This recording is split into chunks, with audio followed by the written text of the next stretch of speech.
Hi friends, இப்போ நாங்கள் எங்கே போகிறோன்னு பார்த்தீங்கன்னா ஈச்சம்பழம் சீசன் வந்துட்டதில்ல, அதால் ஈச்சம்பழம் பிடிக்கிறதுக்கு போயிட்டு இருக்கோம் ஃப்ரெண்ட்ஸ். வாங்க, நாங்களும் எங்கள் ஏரியாவெல்லாம் சுற்றி காட்டுறோம். எங்கள் கிராமம்லாம் எப்படி இருக்குன்னு பாருங்கள். எங்களை சுற்றி எல்லாமே முந்திரி தாங்க. பண்ருட்டினாலே முந்திரி தான், பலாதான்றது எல்லாருக்கும் தெரியும். இருந்தாலும் பாருங்கள், எங்களை சுற்றி முந்திரி தான். இப்போ வந்து நம்ம ஈச்சம்பழம் பிக்க வாங்க போகிறோங்க, ஃப்ரெண்ட்ஸோடு போயிட்டு இருக்கோம். ஏய், அவன் ஏன்டா பின்னாடி நம்ம ஐயனார் மாரி கத்தி வச்சுன்னு வரான்?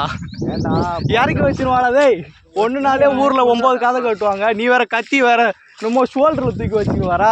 கிராமத்தான் காட்டுறியா என்ன? இதுதான் மக்களே, பாருங்க மக்களே, ஈச்சம்பழத்தெல்லாம் பாருங்க. க்ளோஸ்அப்ல காட்டுப்பா.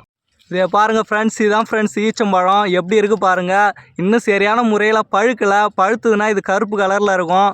அப்போதைக்கு சாப்பிட்டிங்கன்னா சும்மா வேறு லெவலில் இருக்கும். நம்ம இன்னும் வேறு மரத்தை தேடி போகலாம் வாங்க. பாருங்கள் ஃப்ரெண்ட்ஸ், எல்லார் குரூப்லேயும் கண்டிப்பாக ஒரு கோளாறு பயலுக இருப்பானுங்க. எங்கள் டீமில் இவன் தான் கோளாறு. இப்போ பாருங்கள். ஏய் அதெல்லாம் வெட்டாத, அடுத்த தலைமுறைக்கு வேணும்ல. உன் தலைமுறைக்கே எல்லாத்தையும் முடிச்சிடணுமா எப்படியா? வாடா. ஏய் போடா அப்படியே வா. சார், டீமுக்கும் ஒருத்தன் அப்படி இருக்காங்க, தொந்தரவா போகுது. வாடா போய் பழத்தை சாப்பிட வந்தானா மரம் வெட்டுறாரு. உண்மையிலே வேற லெவலில் தரமாக இருக்குது ஃப்ரெண்ட்ஸ்.